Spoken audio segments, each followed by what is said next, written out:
এই জাদুবিদ্যা সত্য।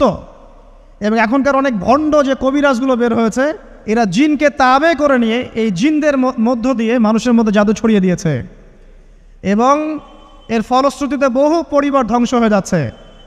এই জাদুবিদ্যা সত্য। আরও একটা জিনিস সত্য, নবী সাল্লাল্লাহু আলাইহি ওয়াসাল্লাম বলেছেন ইন্না আইনাল হক, চোখের নজর সত্য। নবী করিম সাল্লাল্লাহু আলাইহি ওয়াসাল্লাম বলেছেন চোখের বদনজর সত্য। এই যে আমরা বলি ফেসবুকে এত বেশি ছবি দিয়েন না ভাই, ছবি তুলেন না, বারবার যে বলি নিষেধ করি, কারণ কি জানেন? একটাই কারণ, বিকজ চোখ লাগাটা সত্য। মানুষের চোখ লাগে, এই কথা শুনলে অনেক মজুমদাররা হাসবে না? কথা বুঝতে পারেন নাই?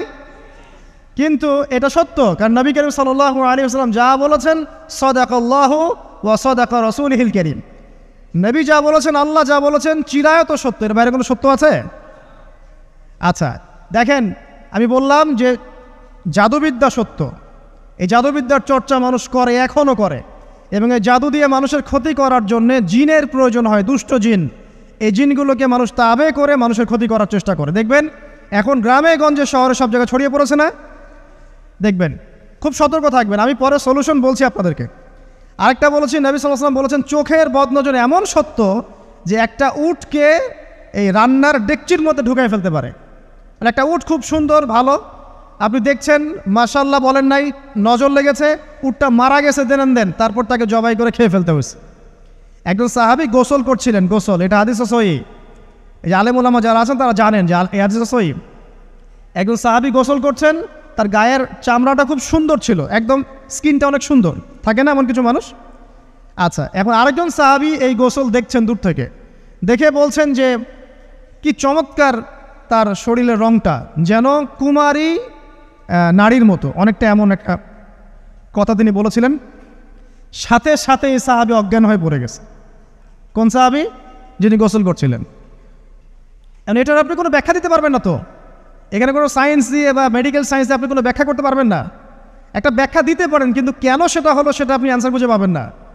তো নবী সাল্লাল্লাহু আলাইহি ওয়াসাল্লামের কাছে নিয়ে যাওয়া হলো তাকে। তিনি বললেন যে এই ব্যক্তির ব্যাপারে কি কেউ ভালো মন্দ কিছু বলেছিল? তখন একজন সাহাবী বললেন হ্যাঁ, অমুকে বলেছে এর স্কিনটা অনেক সুন্দর, তোকে ডেকে নিয়ে আসুন। ওকে ডেকে আনা হলো। ডেকে আনার পর নবীজি তাকে অনেক শাসালেন, তোমরা তোমাদের ভাইদেরকে কি মেরে ফেলতে চাও? তখন এই সাহাবী তো অবাক, আমি আবার কখন মারতে চাইলাম ইয়া রাসূলুল্লাহ?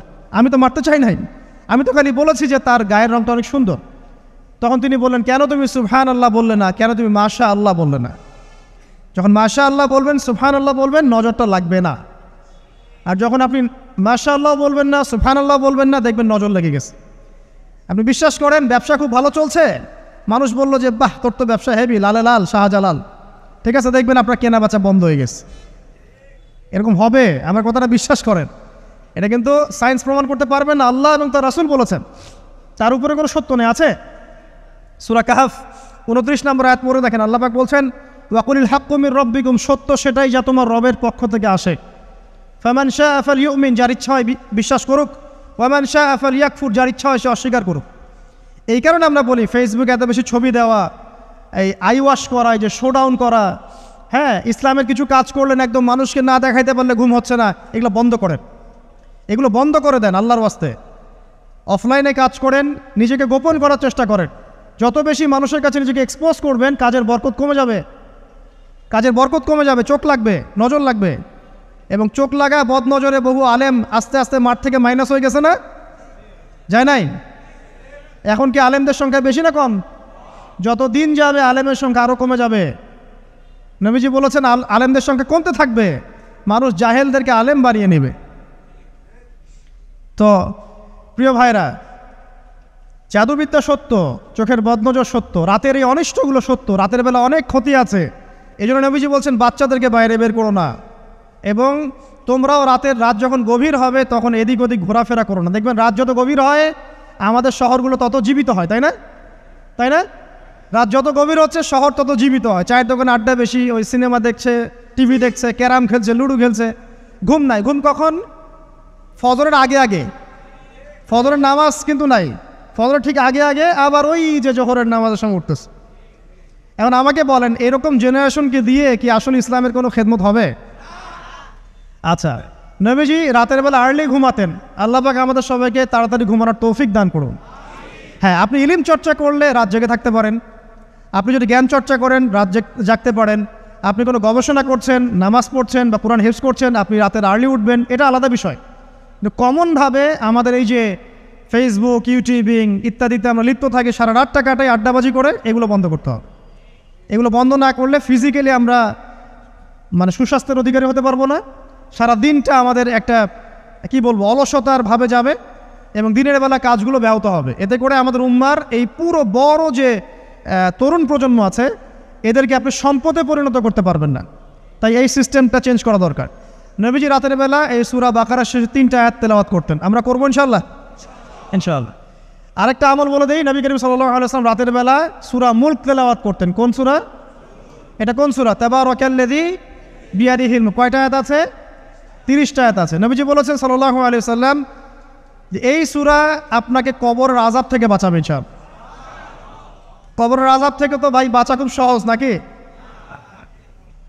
আমাদের মধ্যে এমন কেউ নাই, শোনেন, আমাদের মধ্যে এমন কেউ নাই আলেম জালেম মুফতি মুহাদ্দিস রাজনৈতিক নেতা পলিটিশিয়ান বিরোধী দল জাতি তারপরে যে সরকার দল যে আছে না কেন, কবরের শাস্তি ফেস করবেন এমন একটা মানুষ নাই, কেউ নাই পৃথিবীতে। এই যে আপনি দেখছেন ওই যে কি ইসরায়েলের প্রধানমন্ত্রী, ওই রাশিয়ার প্রধানমন্ত্রী, ওই চায়নার সভ্যতা, পশ্চিমা সভ্যতা, এমন কেউ নাই পৃথিবীতে এখন যাকে কবরের শাস্তি ভোগ করতে হবে না। আছে? সবচেয়ে লঘু শাস্তি লঘু চাপ, এটা বলতে গেলে আসলে আমি ভাষা হারায় ফেলি, তারপরে বলছি আল্লাহ পাক আমাদের সবাইকে হেফাজত করুন, আমিন। একজন সাহাবীর নাম সাদ বিন মুয়াজ। কি নাম? নবী করিম সাল্লাল্লাহু আলাইহি ওয়াসাল্লামের সাথে একদম ডান হাত হয়ে যুদ্ধ করেছেন দীর্ঘদিন। বদর তিনি বীর সেনা, উহুদের বীর সেনা, ঠিক আছে, খন্দকের যুদ্ধেও বীর বিক্রমে যুদ্ধ করেছেন। তিনি আনসার সাহাবী, একদম মদিনার নেতা সাহাবী। সব সাহাবী কিন্তু একরকম নন, কেউ ছিলেন নেতৃস্থানীয় সাহাবী, তিনি ছিলেন একজন নেতৃস্থানীয় সাহাবী, ঠিক আছে, সাদ বিন মুয়াজ। নবী করিম সাল্লাল্লাহু আলাইহি ওয়াসাল্লাম এত ভালোবাসতেন তাকে, এত ভালোবাসতেন যে তাকে নিজের মনে করতেন যে সাদ বিন মুয়াজ আনসাররা আমার নিজের। 4টাখানি কথা। এই সাহাবীর খন্দকের যুদ্ধে এই যে হাতের এই দিকে সম্ভবত হাতের এই রগের মধ্যে একটা তীর এসে লাগে এখানে,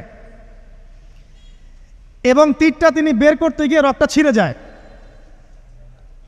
এরপর ফিনকি দিয়ে রক্ত বের হওয়া শুরু হয়। চিকিৎসা করে করে রক্ত বন্ধ করা যায় নাই, এবং এই রক্তের প্রবাহিত রক্তেই আল্লাহর ইচ্ছায় তিনি শাহাদাত বরণ করেন, তিনি ইন্তেকাল করেন। নবী করিম সাল্লাল্লাহু আলাইহি ওয়াসাল্লাম প্রচণ্ড ব্যথিত হন, মনটা তার খুব নরম হয়ে যায় সাদ বিন মুয়াজ রাদিয়াল্লাহু আনহুর জন্য। তো এই সাহাবীর যখন জানাজার নামাজ পড়ানো হচ্ছে, নবীজি বলছেন 70,000 ফেরেশতা তার নামাজে অংশ নিয়েছে। আর এই সাহাবীকে যখন কবরে শোয়ানো হয়েছে, নবী করিম সাল্লাল্লাহু আলাইহি ওয়াসাল্লাম পরে জানিয়েছেন কবরের যে মৃদু চাপ, সাদ বিন মুয়াজ রাদিয়াল্লাহু আনহুর কবরেও সেই মৃদু চাপ দেওয়া হয়েছে। আমি কি বুঝাতে পারলাম ভাই? আমাদের কোনো দাম আছে এখনকার পলিটিশিয়ানদের কোনো দাম আছে? এখনকার সমাজ নেতার কোনো দাম আছে? এখনকার সুদখোরদের কোনো দাম আছে?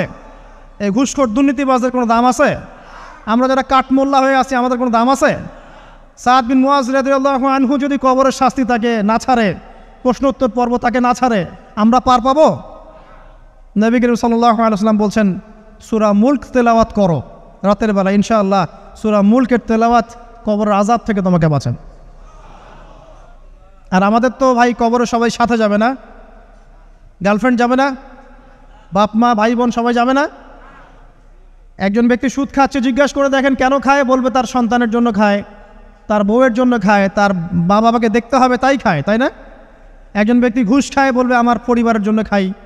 একজন দুর্নীতি করছে, পুকুর চুরি করছে, বলবে দুর্নীতি করছে আমার পরিবারের জন্য খাই, পরিবার ভালো থাকবে। সবার একই এক্সকিউজ যে পরিবার যেন ভালো থাকে, আমার সন্তানরা যেন ভালো থাকে, আগামী প্রজন্মের জন্য কিছু রেখে যেতে পারি, তাই না? এরকম একটা মানুষও কি আপনার সাথে কবরে যাবে? আর এই বোকা মানুষ কেন বোঝে না যে আপনার কবরে আপনাকেই যেতে হবে? তাহলে আপনি কি কারণে অন্যের কারণে নিজের পরকাল নষ্ট করছেন? অন্যের সুখের জন্য আপনি আপনার পরকাল নষ্ট করছেন। সুদ খাচ্ছেন, দিব্যি মায়ের সাথে জেনা করছেন। আপনাদের এলাকায় নাকি সুদের সমস্যা অনেক বেশি। কয়েকটা হাদিস বলে দেই, আমি ওদেরকে আক্রমণ করতে আসি নাই।